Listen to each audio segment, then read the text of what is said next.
Hey, what it do? This is Godma. I'm going to be bringing you guys an additional 1 vs 1 game.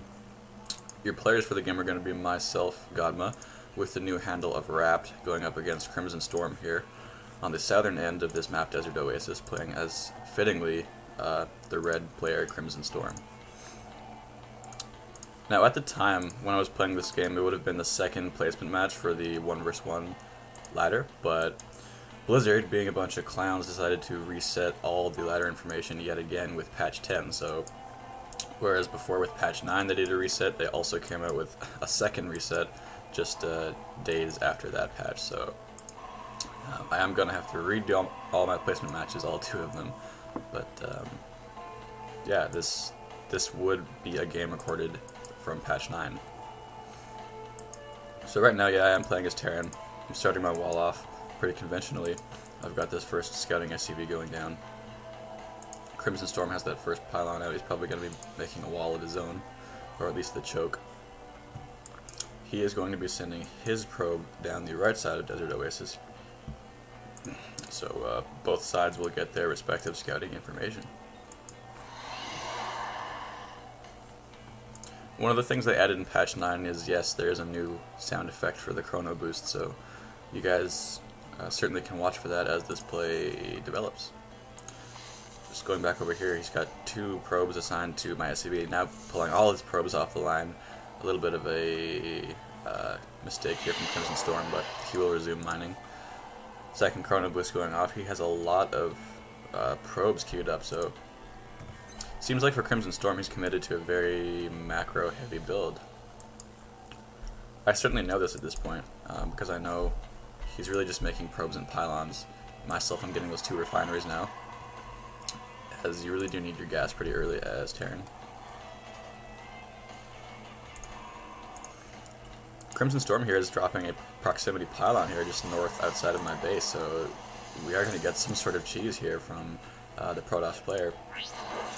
And I'm not aware of this right now, as I can't see that even over this high ground. So a forge being brought into play, a very strangely placed forge, very close to my base.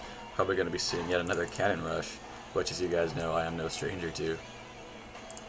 Hopefully with this game I'll be able to spot it out earlier and react to it accordingly so that I don't fail like I did in that earlier game on YouTube. First assimilator now is coming in for Crimson as my orbital command is now being brought in. Also getting a factory, so I'm probably going to jump to some fast tech. There's my first mule, and the cannons are now coming into play. They are going to be threatening my SCV line.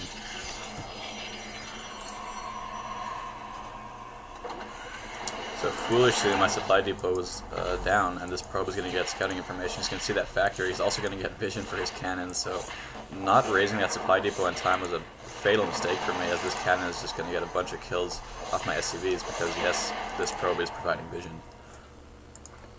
My factory is almost in play. Hopefully I can get some units to try to take down this probe and these pylons and cannons that are threatening my mineral line. So there goes the factory.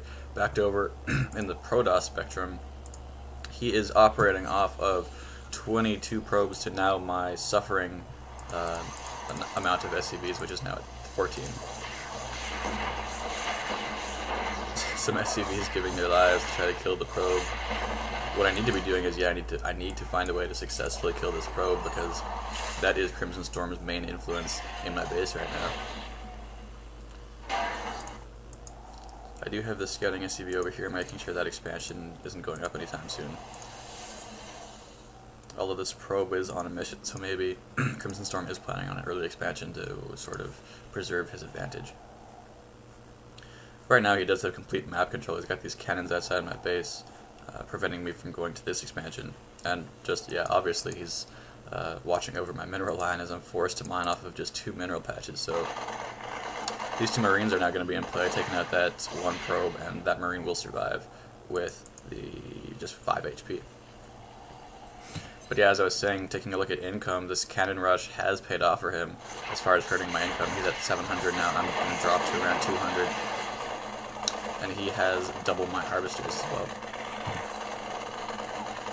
Although right now these Marines are going to take down this pylon. That is going to take... also the siege tank is coming into the mix. That is going to prevent a lot of vision for these cannons.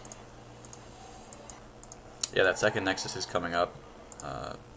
Warp gates are not being researched, so yeah, it looks like Red is not operating off of gas very well. He has one assimilator in play, and he even has too many probes in that location.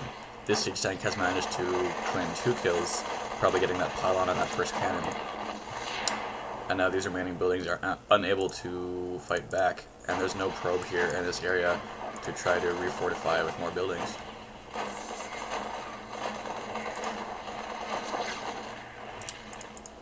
So, I have been able to ward off this attack, regardless of how amateur I went about it. But I live to fight another day. Really, though, my concern at this point is Red's superior economy, because, yeah, he is starting now to saturate that second base. Myself, I'm still operating off of a pretty weak main mineral patch. There is the new scanner sweep animation for those of you who haven't seen it. That is going to be what it looks like from now on. This sieged up siege tank is going to be taking down these pylons pretty easy. These Marines also coming in to clean up.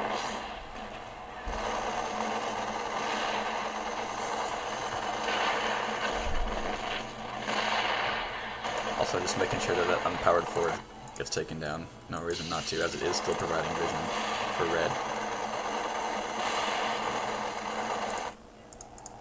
So at this point I have been pumping Marines out of that reactor barracks. Crimson is just now starting to get his second gas, so I'm feeling that Crimson could have made much better use of that cannon rush if he had got